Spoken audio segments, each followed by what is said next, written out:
Let's take a look out right now. This is Storm Tracker just crossing into Indiana, and you can see some accumulation, at least on the sides of the highway where Storm Tracker is right now. Yeah, beginning to see the snow pile up bit by bit. We're joined right now by Sergeant Glen Fifield of the Indiana State Police. Sergeant, always good to talk to you. Appreciate you coming on, as always. So tell us where you are and what you're seeing right now.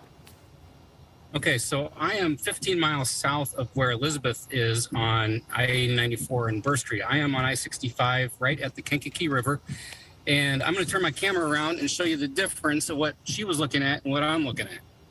We've got completely different road conditions. Traffic, I just turned my radar on, and it's going 22 miles an hour. So it's completely night and day, 15 miles south of where she was.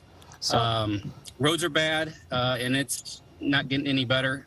We're currently working 9 crashes right now in this area. So the drivers that are coming from where it's wet are running into slush-covered roads, and they're crashing. So, Sergeant, obviously, if they're coming into that area, you know, they may be leaving an area that's not seeing what you're seeing right now. What is your advice to drivers as they go from somewhere that may not be as snow-covered as where you're sitting right now? Well, if you don't have to travel for a few hours, I would try waiting this out. I know this is going to be not for a long period of time, the storm. So give the plow drivers an opportunity to get out and get the salt on the road, get them plowed. And if you don't have to travel, I would not do it if you're heading south right now on I-65. I don't know what it's like over on the Illinois side as you head south, but I'd imagine that they're going to run into similar type weather conditions. And I know you just pulled over for us, but when you're on the road a few moments ago, was it icing up a little bit, or what were the conditions like specifically in your area?